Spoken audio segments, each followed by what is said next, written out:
우리 하나님 말씀 같이 보겠습니다. 룻기 1장 1절에서 5절까지입니다.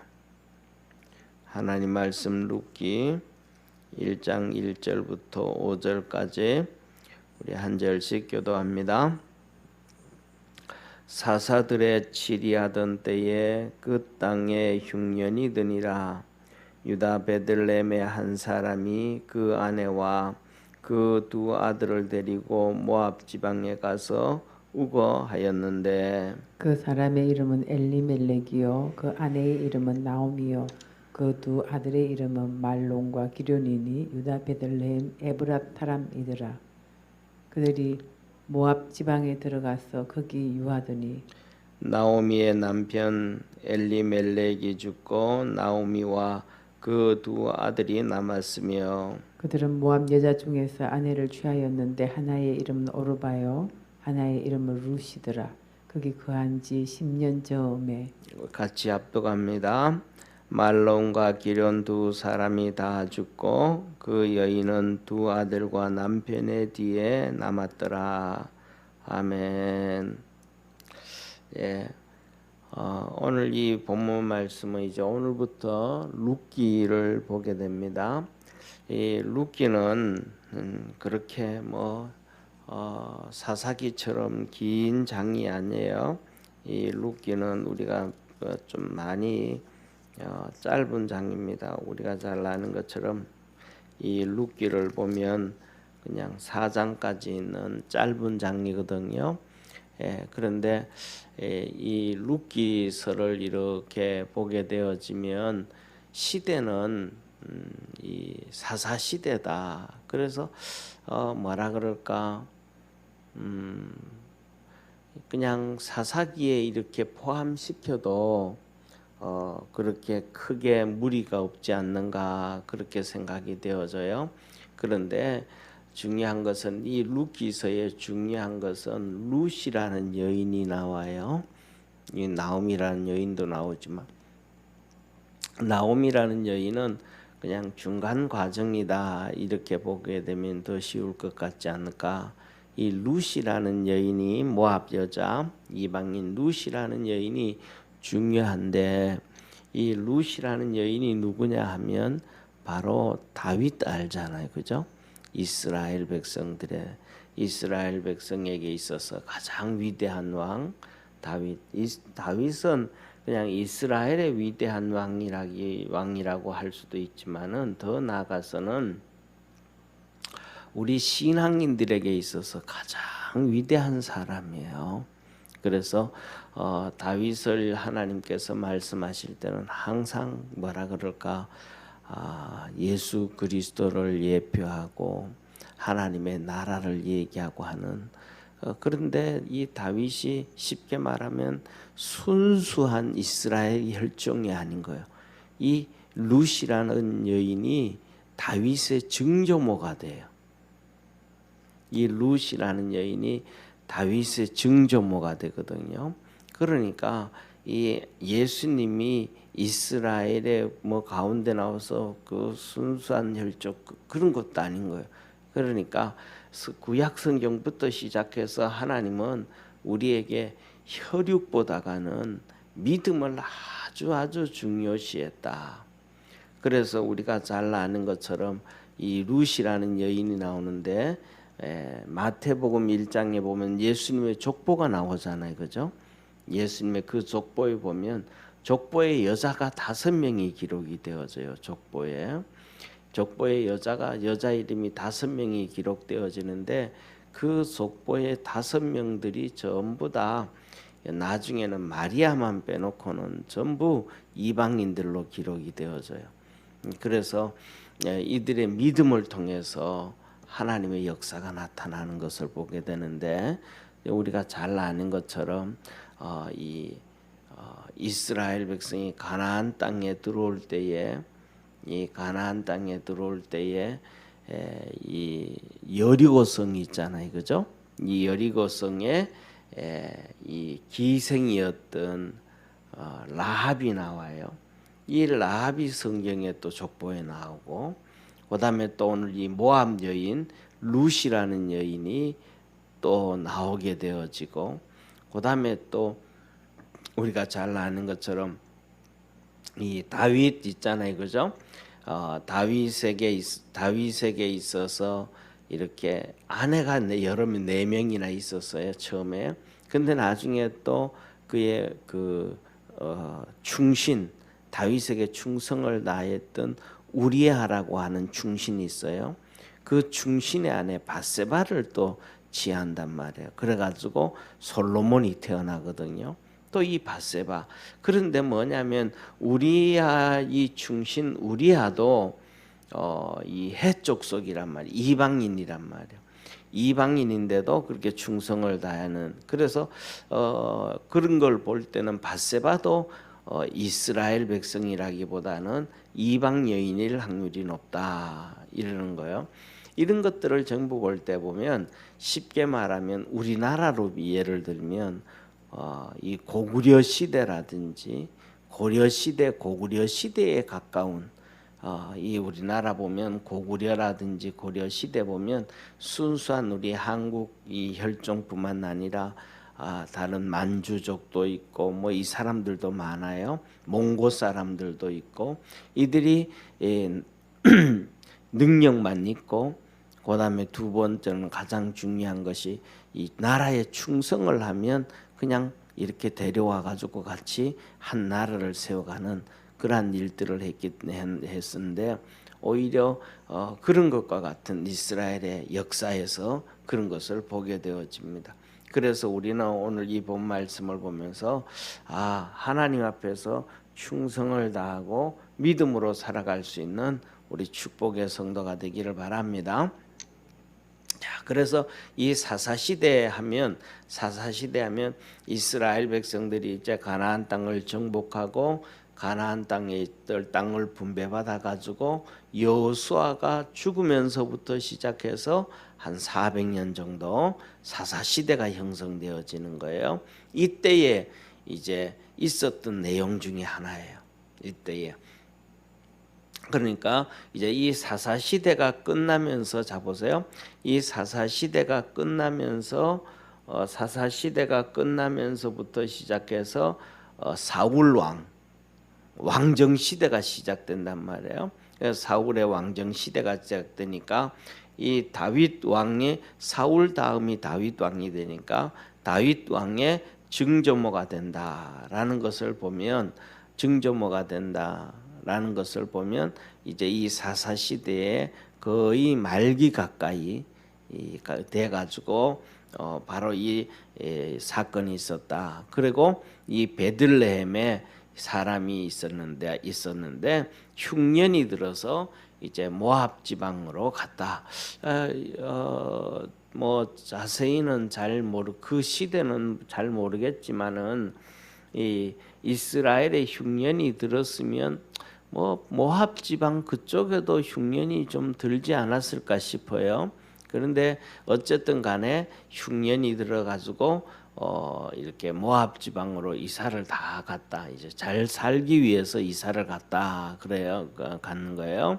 그런데 성경에 보면 여기에 어느 사람이냐면 베들레헴 사람이에요. 베들레헴 사람인데 자기 아내와 두 아들을 데리고 가요. 그런데 그 사람이 누구냐면 이 엘리멜렉과 아내 나오미와 두 아들 말론과 기럐이라 그렇게 성경은 하나님은 말씀하고 계시거든요. 그런데 오늘 여기 성경을 한번 보시죠. 성경을 보면 1절에 이렇게 말씀하셔요. 사사들의 치리하던 때에 그 땅에 흉년이 드니라. 유다 베들레헴의 한 사람이 그 아내와 두 아들을 데리고 모압 지방에 가서 우거하였는데 첫 번째 여기 1절에 보면 베들레헴의 한 사람이 그래서 이 가상이 중심이 돼요. 이 가상이 베들레헴의 한 사람이 아내와 두 아들을 데리고 이렇게 이제 이 사람이 중심이 되어집니다. 그런데 2절에 보니까 그 사람의 이름은 엘리멜렉이요 그 아내 이름은 나오미요. 그 두 아들의 이름은 이렇게 말론과 기련이었더라. 그래서 이 가장이 중심이 됨을 얘기해 주고 있습니다. 그런데 3절에 가보면 나오미의 남편 엘리멜렉이 죽고 나오미와 그 두 아들이 남았으며 라고 얘기하면서 이제 그 남편이 중심이 되었다가 이제는 남편이 중심이 아니고 이 나오미가 중심이 돼, 아내가 중심이 되어져요. 예, 나오미와 그 두 아들이 이제 이렇게 남았다라고 얘기를 해요. 그리고 여기서 보면 이렇게 말씀하셔요. 4절에 그들이 모압 여자 중 아내를 취하였는데 하나의 이름은 오르바요 하나의 이름은 루시더라. 거기 10년쯤 있음에 말론과 기련 두 사람이 다 죽고 그 여인은 두 아들과 남편의 뒤에 남았더라 그래요. 자 보세요. 그 다음에는 이렇게 5절에 가니까 주인공이 바뀌어 버리는 거예요. 주인공이 5절에 가니까 그 여인은 그래. 그 여인은 두 아들과 남편의 뒤에 남았더라. 그 여인이 이 쉽게 말하면 나오미가 주인공이 돼 버린 거예요. 이 룻기서에서 첫 번째로는 하나님이 주인공을 이 엘리멜렉이다. 이 사람이 가장으로 시작이 되어졌다가 그 다음에는 그냥 5절에 가가지고 4절 5절에 가니까 나오미가 주인공이 되어져 버리는 거예요. 그래서 뭐냐 하면 우리가 성경 이것을 보면서 가장 중요한 것은 믿음으로 서 있는 사람이 혈육의 사람보다가도 육신의 사람, 족보라든지 이런 것보다가도 믿음의 사람이 하나님 앞에 우선이다라는 것을 보게 되어져요. 그래서 이제는 이 룻기서를 시작하면서 엘리멜렉이라는 가장이 중심인데 5절을 가면서 4절 5절 가면서는 아니야 나오미가 그 중심에 있어 그렇게 얘기를 해요. 그리고 이제 나오미가 중심이 되어져 있다가 그 다음에는 좀 더 지나가면서 이제 룻이 중심이 서는 거예요. 그래서 룻을 통해 가지고 하나님은 다윗의 증조모를 기록하면서 믿음으로 살아가게 하게 하시고 이것이 또한 예수님의 족보에 기록되면서 믿음의 여인을 얘기합니다. 그래서 성경에서는 항상 하시는 말씀이 의인은 믿음으로 살리라. 의인은 믿음으로, 믿음은 의인이 되어지고 믿음은 구원을 만들어낸다. 그래서 믿음으로 살아갈 수 있는 우리 축복의 성도가 되기를 바랍니다. 그런데 중요한 것은 오늘 여기 보면 그러면 믿음으로 살고 있는가? 믿음으로 살고 있는가라는 것을 바라볼 때에 그런 건 좀 문제가 좀 있다라는 거예요. 오늘 여기서 보면 이 베들레헴 사람이 아내와 두 아들을 데리고 모압 지방으로 갔다라고 할 때 믿음을 쫓아간 거예요. 뭐를 쫓아간 거예요? 흉년이 들어서 간 거잖아요. 믿음을 쫓아간 게 아니고 흉년이 들어가지고 예. 그래서 뭐냐 하면 자 보세요. 아브라함은 갈대아 우르에서 흉년이 들어서 나왔어요. 믿음으로 나왔어요. 믿음이잖아요. 이렇게 다른 거예요. 우리가 그냥 성경을 읽으면 그냥 이렇게 그냥 쭉 읽어버리지만 뭐 이랬네 하지만 그것을 이렇게 분석하고 비교를 이렇게 보면 다르네 이제 나온단 말이에요. 그래서 이렇게 말로 이 엘리멜렉이 그 안에 나오미와 그 두 아들 말론과 기련을 데리고 베들레헴에서 모압으로 가는 것은 믿음으로 간 게 아니고 흉년이 들어서 이제 좀 잘 먹고 잘 살아야지 이제는 걱정 안 하고 살아야지 흉년을 피해야지 하고 가버렸단 말이에요. 그런데 우리는 살아가면서 그렇게 뭐라 그럴까 흉년을 피해서 가고 어려움을 피해서 가고 힘든 것을 피해서 가는 것이 아니고 믿음으로 살아갈 때 하나님의 은혜와 복이 있음을 믿으시길 바랍니다. 성경에 보면 또 이런 어려움을 피해서 도망을 가는 사람이 있어요. 그 사람이 누구냐 하면 우리가 잘 아는 욥의 아내예요. 욥의 아내가 그 사단 마귀가 시험을 해가지고 자녀들 다 죽고 어려움에 빠지고 남편도 그냥 그 병이 들어가지고 죽을 고비 넘어가잖아요. 그 어려운 환경이 되어지니까 욥의 아내가 욥한테 말하는 거예요. 아유, 당신 그렇게 하나님을 잘 섬긴다고 그러면서 이 고통 당하니까 당신 하나님이 저주하고 죽어라. 나는 내 살 길 찾아간다 하고 찾아가 버리는 거예요. 그러니까 욥이 그 자기 살 길 찾아가는 아내를 향하여 말합니다. 이 어리석은 사람아, 이 어리석은 사람아, 우리가 잘 살게 됐던 것도 하나님이 축복해 주신 것이고 또 이렇게 어려움 당하게 된 것도 하나님께서 우리에게 어려움을 주신 것인데 그렇게 가면 어떡하냐. 우리가 엄마 뱃속에서 태어나왔을 때도 적신으로 태어나왔으니 세상에 가진 것 아무것도 없이 가지고 태어났더니 우리가 죽을 때도 아무것도 가지지 않고 돌아가는 걸 당신 어찌 그렇게 모르냐. 이 땅에 살 때 많이 가져도 하나님의 은혜요. 하나님이 안 주셔도 하나님의 은혜요. 환난이 오든지 좋은 일이 오든지 핍박이 오든지 축복이 오든지 그 길을 그냥 믿음으로 쭉 달려가야지. 어째 그렇게 어리석은 말을 하고 그러냐. 그랬단 말이에요. 이런 것처럼 욥의 아내는 그 어려운 환경을 피해서 도망을 가고 오늘 여기에 나오는 것처럼 베들레헴에 엘리멜렉이 흉년이 들어서 어려움을 피해서 가는 것처럼 그렇게 가고 그 다음에 중요한 것은 뭐냐면 여기 본문에 나와 있는 이 나오미 같은 경우에는 어려움이 있어도 다시 베들레헴으로 왔던 것처럼 욥은 어려움이 있든지 힘든 일이 있든지 그 어려운 환경을 믿음으로 꿋꿋하게 이겨갔습니다. 그래서 우리 믿음의 성도들 모두가 이 믿음으로 꿋꿋하게 이겨갈 수 있는 우리 축복의 성도가 되기를 바랍니다. 그래서 오늘 본문에 보면 이 세 가부가 있는 거예요. 이제 나오미 가부, 그다음에 이 오르바 가부, 그다음에 룻 가부, 이 세 가부가 있는 거예요. 이 세 가부가 있는데 나오미가 그러는 거예요. 뭐냐면 나오미가 이제 나는 내 고향으로 가야 되겠다.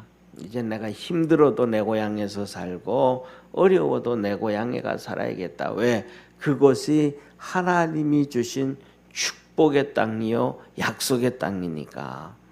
내가 하나님이 주신 축복의 땅, 약속의 땅이 어려움이 있다고 흉년이 왔다고 내가 도망 나왔는데 남편 따라왔는데 남편 따라 나와 살아봤더니 아무것도 없더라. 남편도 죽고 두 아들도 죽고 그렇더라. 그러면 나는 힘들고 어려워도 하나님께서 내게 약속해 준 약속의 땅, 축복의 땅, 하나님이 내게 주신 땅 베들레헴에서 죽으련다. 그래서 베들레헴으로 가려 그러는 거예요. 그랬더니 두 며느리 오르바와 룻이 어머니 나도 같이 갈래요. 어머니 나도 같이 갈래요 하면서 막 붙잡았단 말이에요. 그때 오르바가 이 나오미가 두 며느리 보고 오르바를 보고 아니다. 너희들 아직도 젊은데 너들 민족한테 가서 시집 가서 잘 살아라 하고 막 그러는 거예요. 그러니까 오르바는 이 오르바하고 룻은 아닙니다 하고 막 그러다가 나오미가 아니라 가라 그러니까 이제 오르바는 가는 거예요. 눈물 펑펑 흘리면서 진짜 눈물 흘리면 가짜로 하는 게 아니고 눈물 흘리면서 어머니 그러면 안녕히 가세요 하고 가는 거예요. 그런데 룻은 자기 엄마 아버지도 형제도 전부 모압이잖아요. 그러면 자기 형제 엄마 쫓아 따라가야 되잖아요. 그죠? 근데 룻은 안 그러고 룻은 이 시어머니를 붙잡고 하는 얘기가 어머니의 하나님이 내 하나님이요. 어머니의 백성이 내 백성이요. 어머니 가는 곳에 나도 가겠습니다. 하고 끝까지 그러는 거예요. 그 어려운 길을 선택해서 가는 거예요. 이게 뭐냐면 믿음입니다. 믿음은 편하고 쉬운 걸 쫓아가는 게 아니고 어렵고 힘든 것을 쫓아가는 것이 믿음임을 깨닫기를 바랍니다. 하나님은 우리에게 말씀하셔요. 너 앞에 생명과 사망, 복과 저주가 있다. 그런데 너 어떤 거 선택할래? 생명을 선택할래? 저주를 선택할래? 생명을 우리는 전부 다 그럼 뭘 선택하고 싶어요? 생명과 축복을 선택하고 싶잖아요. 그런데 사람들은 생명과 축복을 선택을 못하고 복과 이 저주와 심판을 선택해요. 왜냐하면 생명과 복은 어려운 길이에요. 힘든 길이에요. 그래서 그것을 사람들은 선택 안 해요. 편하고 좋은 걸 선택해요. 편하고 좋은 걸 선택했더니 나중에 그것이 심판이고 저주다. 그래서 우리 믿음의 성도들은 이렇게 힘든 길, 믿음의 길, 의의 길을 선택해서 달려갈 수 있는 우리 축복의 성도가 되기를 바랍니다. 기도드리겠습니다. 전능하신 하나님 아버지, 믿음의 길은 힘든 길입니다. 어려운 길입니다. 흉년이 와도 피해가지 못하는 길이요. 어려움이 와도 도망가지 못하는 길이요. 오히려 힘들고 어려운 길을 찾아가는 것이 믿음의 길입니다. 우리 사랑하는 모든 성도들이 그 믿음의 길을 걸어서 생명을 얻게 하시고 복을 얻도록 도와주옵소서. 나오미가 다시 베들레헴으로 돌아가겠다고 어려운 길을 선택했습니다. 그것이 사는 길이고 축복의 길이었습니다. 룻이 나오미를 따라가는 것이 어렵고 힘든 길이었습니다. 그러나 그것이 믿음의 길이었고 축복의 길이었습니다. 우리 모든 믿음의 성도들도 그렇게 믿음으로 달려가는 우리 축복의 성도가 되게 하옵소서. 구원하신 예수님의 이름으로 기도드립니다. 아멘. 하늘에 계신 우리 아버지여, 이름이 거룩히 여김을 받으시오며 나라의 임하옵시며 뜻이 하늘에서 이룬 것 같이 땅에서도 이루어지리다. 오늘날 우리에게 일용할 양식을 주옵시고 우리가 우리에게 죄인 자를 사하여 준 것 같이 우리 죄를 사하여 주옵시고 우리를 시험에 들게 하지 마옵시며 다만 악에서 구하옵소서. 대개 나라와 권세와 영광이 아버지께 영원히 있사옵나이다. 아멘.